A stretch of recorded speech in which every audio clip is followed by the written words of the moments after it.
transformation, a knowledge of self. We must work passionately and unrelentingly for first-class citizenship. For instance, if the average so-called Negro, he doesn't think that he can go into business and provide jobs for himself. We've got to get smart. We've got to organize. And because of this, he thinks that he can only get a job from the white man, or he can only get clothes from the white man, or he can only get food from the white man. We've got to organize so effectively and so well and engage in such powerful creative protest that there will not be a power in the world that can stop us. We gotta be proud to be black. Don't worry about what they say. We gotta think smarter and live smarter. We gotta want more and work harder, cause they ain't giving it to us. Put your all in. Wanna make it, can't be waiting for handouts, baby. John, you be fooling me.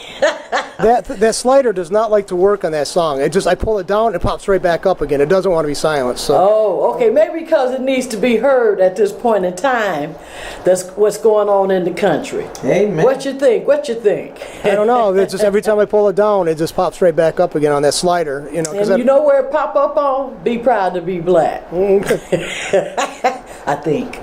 I'm not sure. Anyway, greetings everybody. Welcome to Satora's Black History Corner. Amen. Internet program at allpointstv.com. I just got a little chuckle with that one because I don't know if it slides back up on that be proud to be black or whatever. But because it happens all the time lately. So what we're going to listen next time, John. See what it says. When it slides, I ain't ready for you to cut me off. I'm your host, Catherine Hunter Williams, along with my co-host, Miss Catherine Blake. Hello, everybody. And sometime you'll hear me call her Miss B. So when you hear that, Miss B, let's get it on. You know I'm talking to Miss Blake. Amen. All right. All right, sister, let's pass it on. We're in September, and this year is going by mighty fast. I think the older you get, the quicker the time goes by. Yeah. You know, it's like when we were children, and I'm almost 14. Hurry it up, want to get grown. The only thing is, they really don't know at that time that they will be children only up until 18. When they turn 18, then they out. Should be. As considered adults. Well, 21 is full adults in the country, but because then they could do a lot of more things, go in different places and whatever. But once you pass that 18, you can't go back to being a child anymore. Oh, there's some older than that doing that. Going back to being children. In their 50s. Yeah, 60s. I see some. I be saying, what happened to them? I mean, you know, it's okay. I understand sometimes 60-year-old.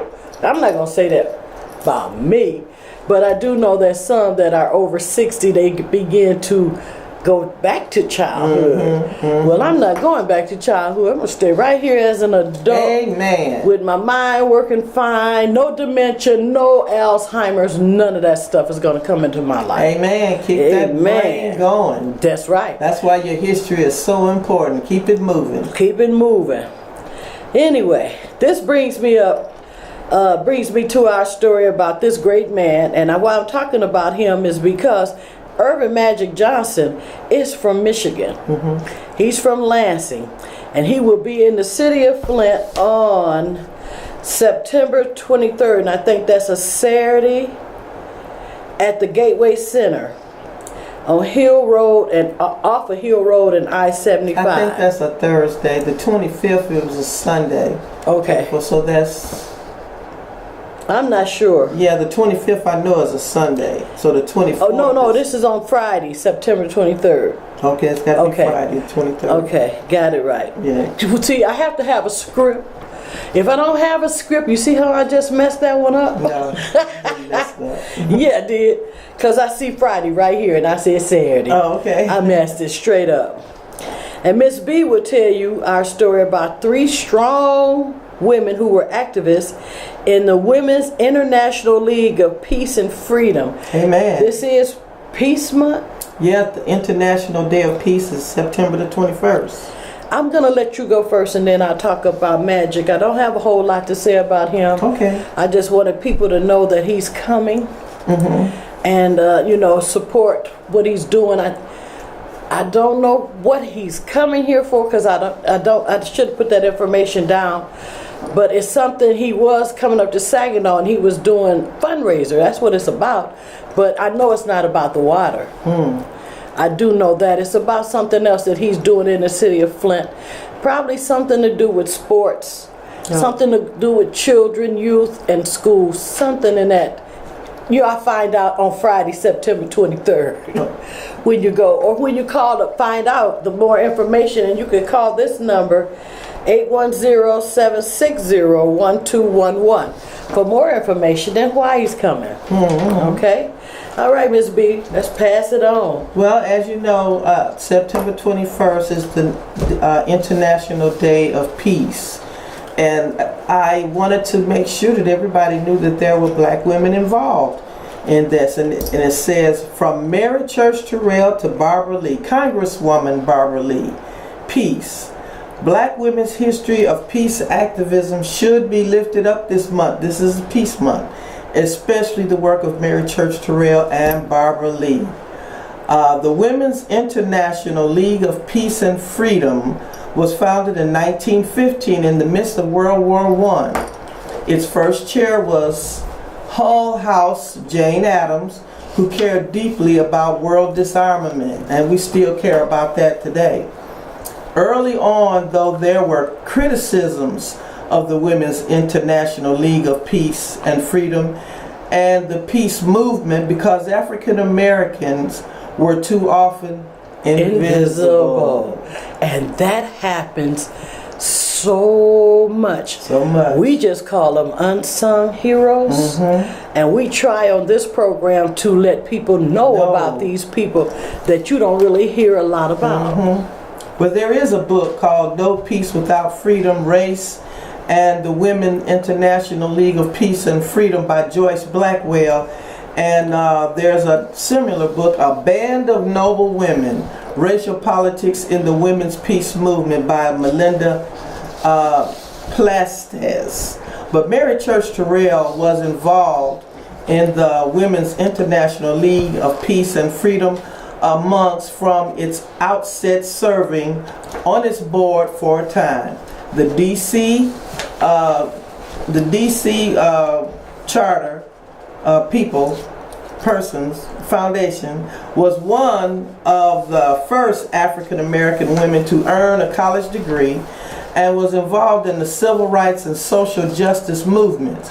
A teacher by profession. Wait a minute. I heard you say she was one of the first to receive earn a college degree. College degree? Really?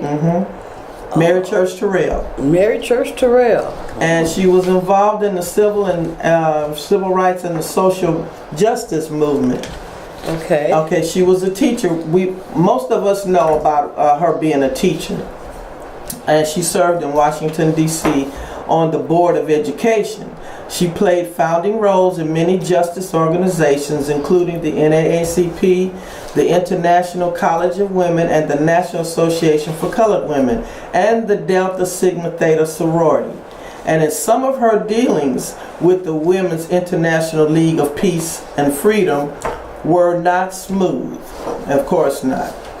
She was not reelected to serve a second term on the board of organizations, to the charging of many of the white women who felt that black women's voices needed to be heard on peace matters. Terrell was not the only woman who worked with the Women's International League of Peace and Freedom during its early days. Miss Addie Hunton came to activism early, working as an organizer for the National Association for Colored Women in the early 20th century. She worked with the servicemen in France during the war. She was over there in the war. And she also did something with the YWCA. Yes, she did. Yeah. Started a black YWCA. Right. Okay. Yeah. That's so sad. It's so many things.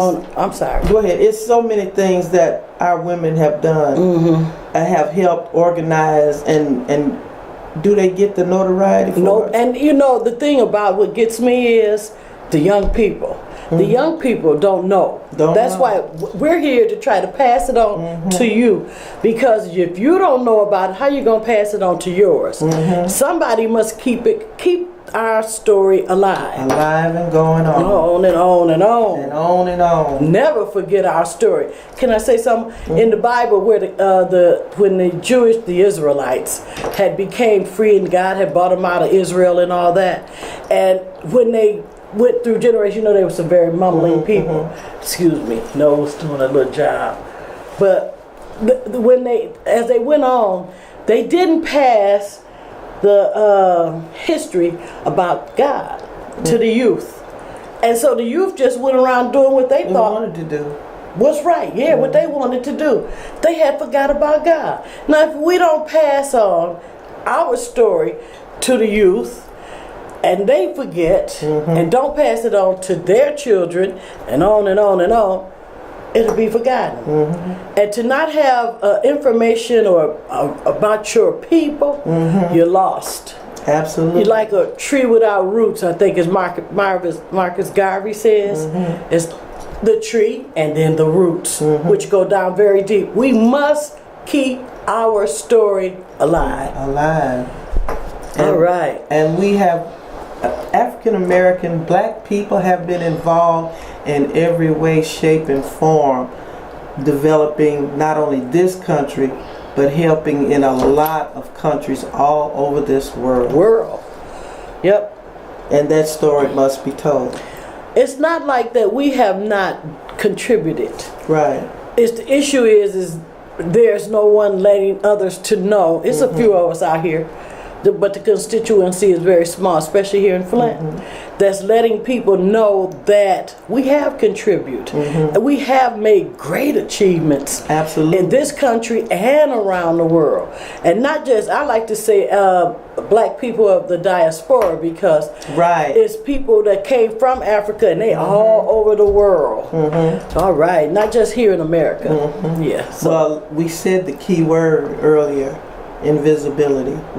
There are those that want to keep it that way. Oh yeah. But there are those that say no, we will not. But this is not only whites too, you know. I know. It's blacks too. Oh yeah, I know. Some blacks don't want to know nothing. Oh no, I don't want to remember none of that, because I really faced that really prevalently when I had the museum open. Oh no, Catherine, we don't want to know nothing about that. No. So, you know, our history is good, bad, and ugly. Yes. And it all must be told. Even and it's amongst our own people. It's vast. It's vast. Because you got to go back to Africa. You can't just start here like they would like you to start in slavery. You got to go back to Africa. And it's a very vast history. Very vast. Yes, it is. And woo, the more you dig into it, and it's addictive too. It is. It's addictive. I know. You just want to keep learn on, more. and then you want to look what I wanted to do. Oh, I got to tell my people about this. Oh, they don't know this. You know, that's how actually kind of like the museum got started. Having some knowledge. I didn't want to keep it to myself. I wanted to pass it on, and I wanted our children. Absolutely. For them to know about it. Absolutely. And I still want, that's the same point I want to do today. Our children, the youth, to pass it on, pass it on, pass it on. Absolutely. Oh, as long as the Lord let me do it, I'm going to be doing it, Miss B. Amen. Amen. I'll be there with you as long as you let me. He lets me do it. I got a newsletter he lets me write in. Amen. It was very good too. Oh, thank you. Yeah. Oh, did you like the first page? Yes, ma'am. With the guy standing over the baby? Ooh. That was strong. That was a little deep. It was strong. That was heartbreaking. But it lets you know something, the truth about why Black lives doesn't matter. Okay, all right. And that's another show. And that. Thank you. That's a whole nother thing. One of these days, maybe I'll bring it over here, and we'll let John see it. It's deep, John. It ain't no joke. It's deep. It's why doesn't Black Lives Matter? I did an article on it. Yeah. In that newsletter? Yeah. Okay, I will read it. Yeah. Okay. Yeah, I mean that might be a good thing for your topic to bring up for your entire show, because I mean it's maybe it's addressing things that people haven't. The picture is very graphic, though. This is the internet, though, so we could show it. I mean, this is the internet. We're not going to. Oh yeah, you can show it because there's no copyright or anything on it, and I give credit to who I got it from. Right, but I mean, it's like, we do have internet. The internet gives us a lot of ability we wouldn't have if we were traditional radio or television. Nowadays that's stretched, but hell, you still can do more on the internet than you could normally on on TV or radio. So. Well, maybe not next time, but one of these times we'll do it. Amen. Because it's finna get kind of crazy with that. What's his name? Kaepernick. Collins. Okay. Anyway, I said Colin, didn't I? Okay. I think it's Collins. We got to move forward. Okay. It's Colin. It's Colin. It's Colin. Colin. Yeah. It's Colin Kaepernick. I had a problem pronouncing that. You better. Oh, me too. Oh my goodness! But it's I got to do a story on him. I believe the last name was an Eastern European name, but he was adopted. So he was adopted by some Eastern European people. Yeah, originally, because those names with those neck sounds, it sounds like that's Czechoslovakian, Croatian. Right. Plus, he's a swirl. You know what a swirl is? That would be of mixed ancestry. Black and white mix. Yeah. Well, that's quite a few of us. They call him mulatto. And I'm just saying black and white, not just all this other stuff in the mix. I guess according to that, though, in other countries, like in Brazil, there's like everybody there is mixed, but they have like a designation. If you're this much portion, you're this. If you're this portion and this portion of that, then you're considered labeled that. So I mean, it's even more demarcated there than it is here. Really? Yeah. Well, here, if you had a drop of black blood in you, you were considered black. The one drop law. Okay, that's a whole nother story. Yeah, that's a good one. Yeah. I think we did that one. Did we? Yeah, I remember that. Yeah, you talked about that. Yeah. Oh, did we? Yeah. Yeah, well, I like using this new term that I'm hearing you call it swirl. I had never heard It's like swirling black and white together and it comes out. Yeah, but if you check out, we got more than that in there. Yeah. Okay, go ahead. All right. Get back to got to get it on because we only don't have so much time. Yeah, back to Miss Addie Hunton. Those war experiences perhaps influenced her to work as a peace activist in the 1920s. We're talking about back then. And in 1926, she wrote a report condemning the U.S. occupation in Haiti. Oh. Yes.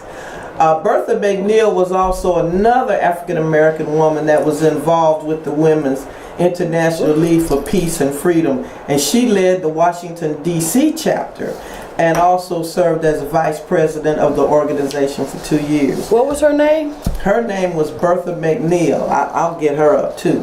Oh, if you had told me about it, I would have got a picture of her. Well, I didn't have much of her. That was it. Oh, okay. Yeah.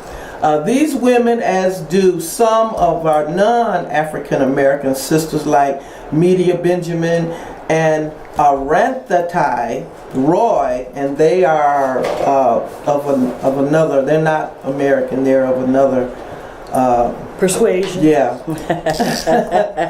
Come to the mind of the middle of this raunchous political season. Sane and calm voices are missing in this presidential debate, and we are also missing the future focus that takes the futility of increasingly militarianism into consideration. With the immigration crisis sparked the conflict in Syria, the violence maintained by ISIS, the unrest in the Middle East, the tension in Russia, not to mention the members of the U.S. troops still in Afghanistan and Iraq. Wouldn't it be appropriate for us to hear about alternatives to militarism? That brings us to California Congresswoman Barbara Lee. Today. She's still alive, y'all. Yes. She is the only person who had the courage to oppose President George W. Bush, his push for military action after September 11th in 2001. Now, you know that was yesterday. She appropriately asked whether our country was rushing into war, and subsequent events suggest that we did rush. Weapons of mass destruction were never found. Many of us are quite familiar with Barbara Lee's peace activism, but far fewer of us know how much Mary Church Terrell and Addie Hunton did. While African American peace activists were few in the Women's International League for Peace and Freedom early days, their contributions were significant, and more importantly, they paved the way for activists like Barbara Lee to advocate for peace agenda and a peace budget. Those who profit from the military-industrial complex seem so welled to the notion of war that they won't give peace a chance. And they'll take war however they can at home, as police departments are increasingly militarized. Do we really need tanks in the city streets? Yes. Or abroad? And where it is easy to create an enemy.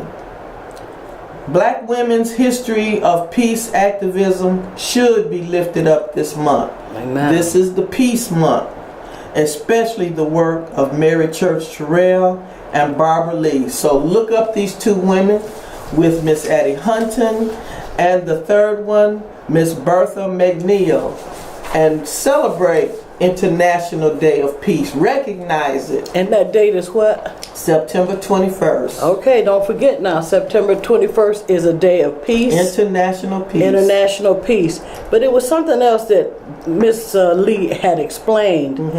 She had warned her colleagues to be careful not to embark on an open-end war with neither an exit strategy nor a focused target. That's when she, voted no on that military force against terrorists.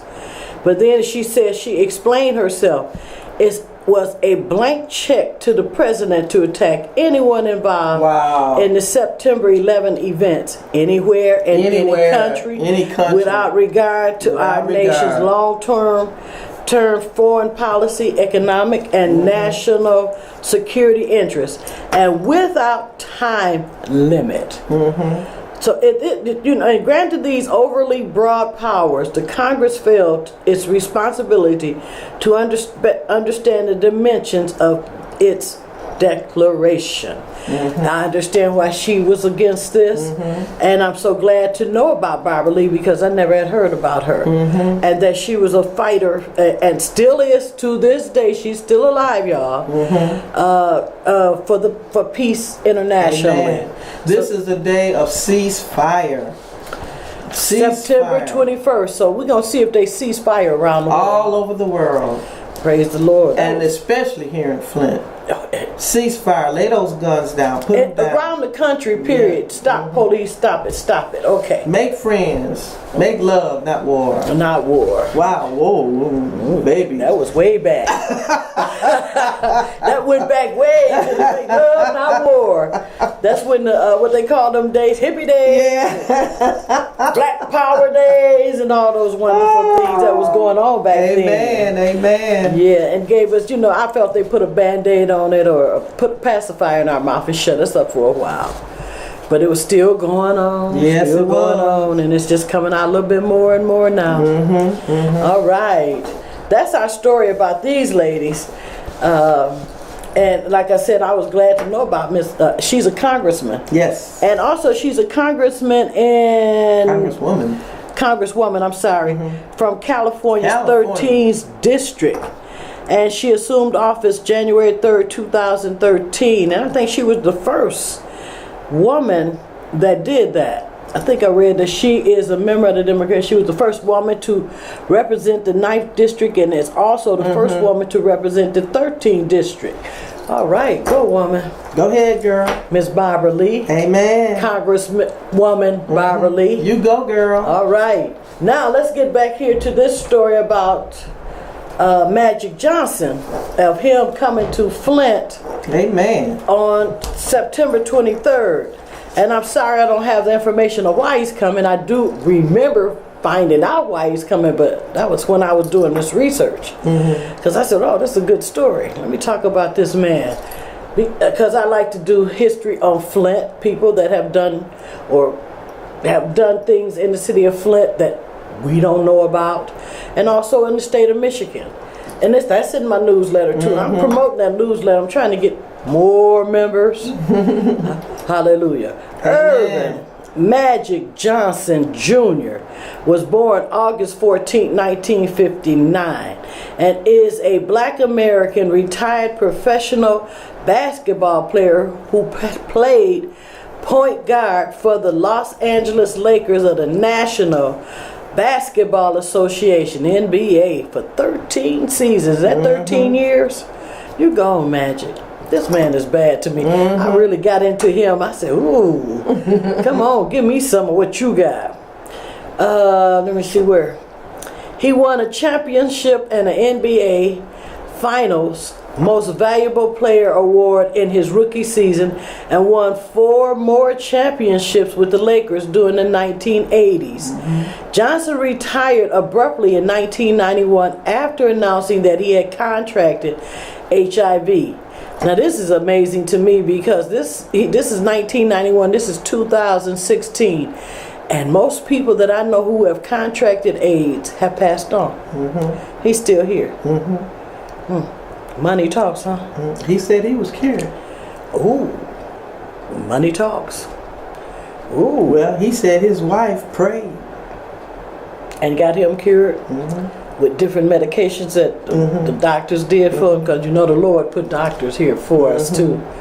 But anyway, he returned to play in the 1992 All-Star Game. In fact, I remember when he announced that he had this AIDS, and I remember how the people and basketball players reacted toward him after, because people had a fear of catching AIDS from HIV. He didn't have HIV. Yeah, not AIDS. I'm sorry. He didn't. After so long, they call it full-blown AIDS, which starts from HIV. Okay, and I think it's a human immune. You know what it is, John? Yeah, I think it's a human immune virus or something like that. It's human immune virus or something. I think that's the only way I can remember. But HIV is always heard, so I kind of knocked out what it really meant. That's like, acronym or something like that. Yeah. That kind of undoes what it. You should probably know what it means. Whatever it is, it messes with your immune system, and that way diseases and everything could come in, sores get all on the body, and all kind of different things happen to you. And autoimmune disease is the AIDS. AIDS. Yeah. It's like a total. Yeah, it is. It's kind of a progressive thing, or regressive thing. Well, bless his heart. Amen. Okay, He said it was a miracle. After announcing, wait till I talk some more about this man's story. After announcing that he had contracted HIV but returned to play in the 1992 All-Star Game, winning the All-Star Most Valuable Player Award, MVP. After protests from his fellow players, he retired again for 4 years, but returned in 1996 at age 36 to play 32 games for the Lakers before retiring the third and final time. There are a lot of achievements that he has done, but since his retirement, Johnson has been an advocate for HIV/AIDS prevention and safe sex, as well as entrepreneur, philanthropist, broadcaster, and motivational speaker.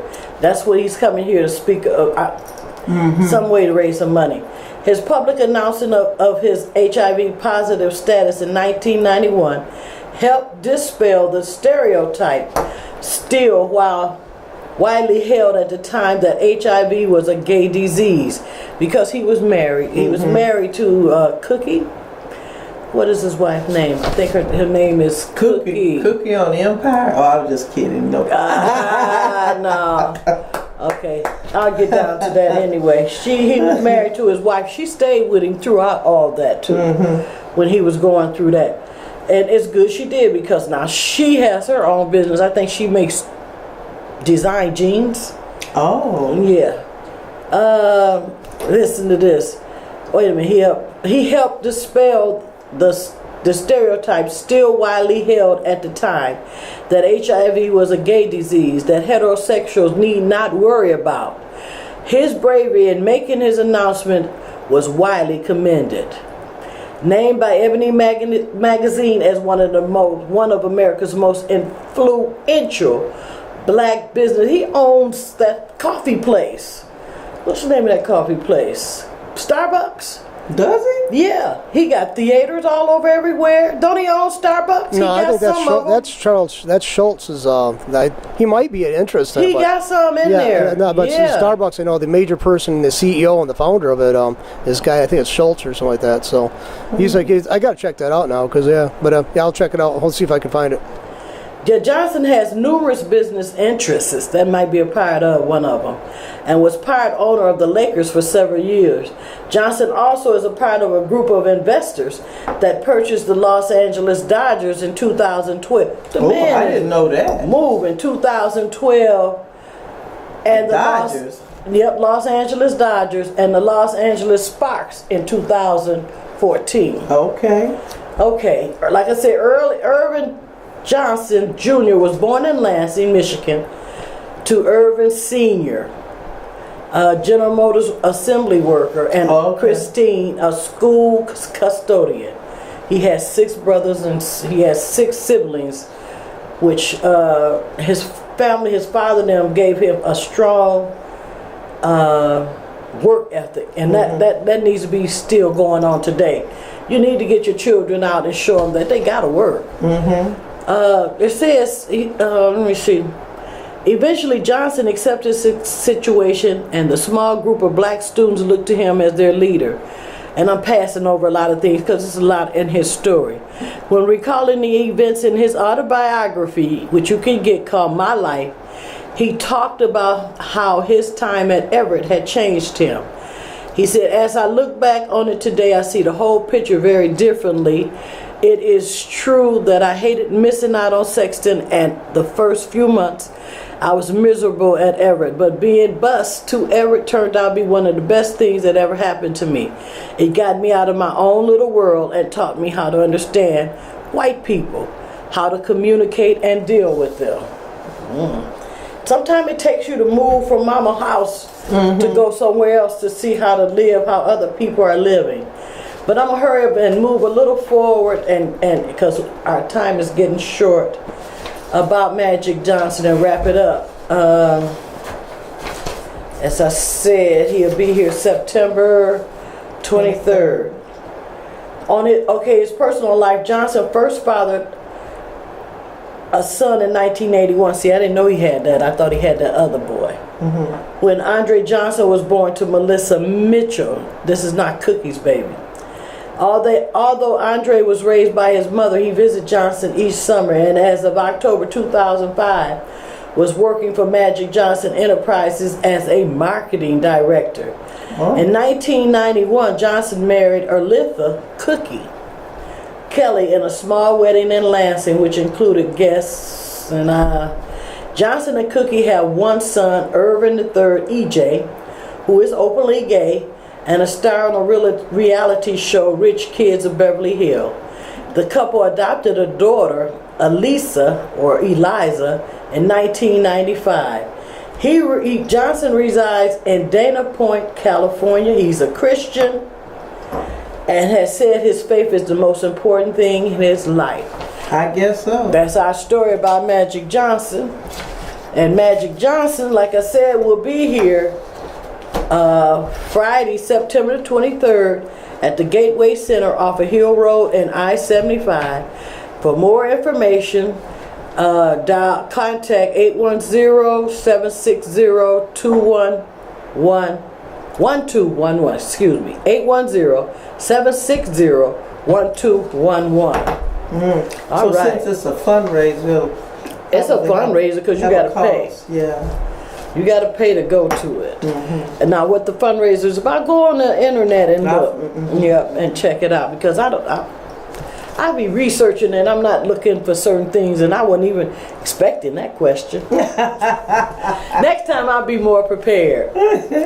All right, that's our story, young people, about Earvin Magic Johnson Jr., Miss Addie Hunton, Mary Church Terrell and Congressman Barbara Lee, and the other lady's name was Nell.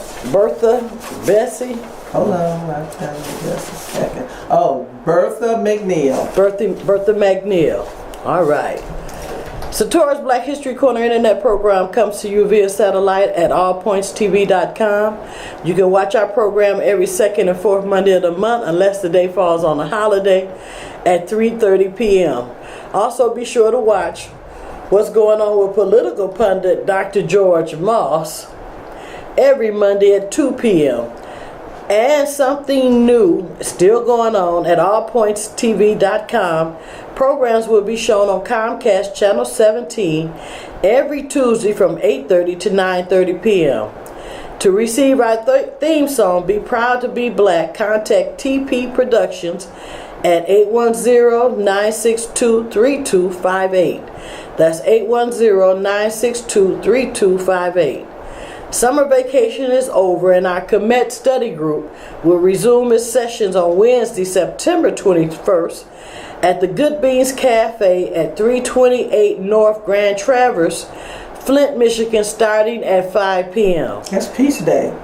Oh, well, okay. All are welcome to come and study with us. Kemet is also known as Ancient Egypt, and we also discuss our stories also.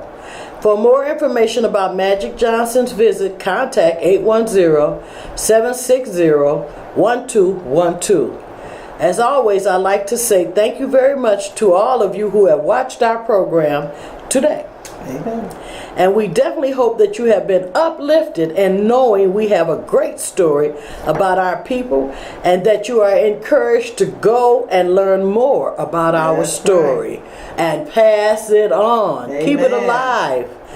Oh, you know, Nat, what is that picture coming out? Birth of a Nation is coming out October 7th.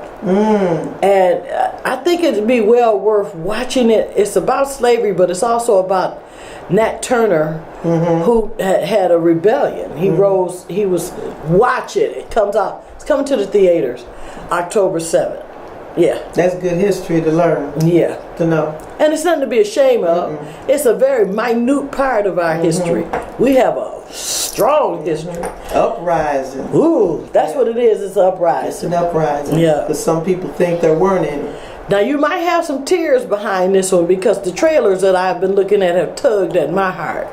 Because it is during enslavement, and it is when it was a very hard time for black people.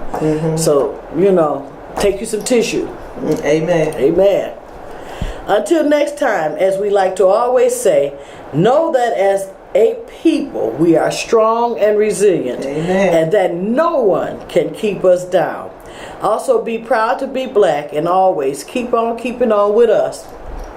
Hotep, which means peace.